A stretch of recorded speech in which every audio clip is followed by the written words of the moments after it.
આજે તો મેં બનાવ્યું સોલે ચણાનું શાક। હવારમાં ઉઠીને પી લીધી મસ્ત મજાની મસાલાવાળી ચા।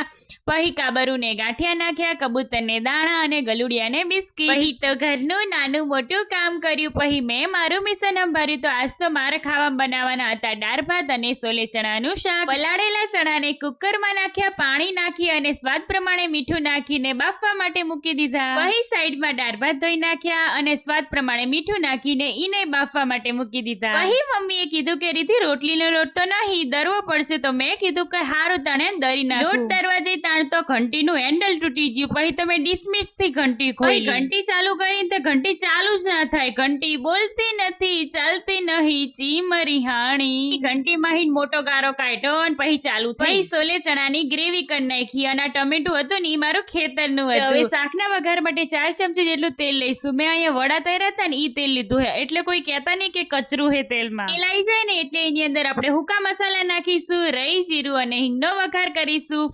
આદુ લસણ મરચાં અને ડુંગળીની પેસ્ટ બનાવી હતી ને ઈ નાખી દઈશું, લીલું લસણ નાખી દઈશું। હવે બધી વસ્તુને 3 મિનિટ સુધી સાતડી લઈશું। તો હવે મસાલામાં હળદર, મરચું અને ધાણા જીરું નાખીને સાતડી લઈશું। મસાલા સતળાઈ જાય એટલે એની અંદર આપણે ટમેટાની પેસ્ટ નાખી દઈશું। ટમેટાની પેસ્ટને પણ આપણે 3 મિનિટ સુધી સાતડી લઈશું। આપણી એક નંબર ગ્રેવી બનીને તૈયાર છે। હવે એની અંદર આપણે એક બટાકું સીણીને નાખી દઈશું। પછી એની અંદર આપણે બાફેલા ચણા નાખી દઈશું અને થોડું પાણી નાખી દઈશું। શાકને 5 મિનિટ સુધી ઉકાળી લઈશું। 1 ચમચી જેટલો ગોળ નાખીશું। છેલ્લે થોડો ગરમ મસાલો અને કોથમીર નાખી દઈશું। તો આપણું એક નંબર શાક બનીને તૈયાર છે। અહીં સાઈડમાં દાળનો વઘાર કરી નાખ્યો। પછી તો મારે ફ્રીજ સાફ કરવાનું હતું એટલે મેં બધી વસ્તુ ફ્રીજમાંથી બહાર કાઢી નાખી। પછી આ જો આ હે ગાજરનો હલવો। આ ગાજરનો હલવો મેં બીજી વખત બનાવ્યો હો પાહો। અહીં તો ફ્રીજના કાચ ઉપર લિક્વિડ નાખીને ચાંદી જેવા ચમકાઈ નાખ્યા હો। બાકી અહીં બધી ફ્રીજની વસ્તુઓ ગોઠવી નાખી। પછી તો બપોરે ખાઈ લીધું હો। બાકી જામ પડી ગયો હો।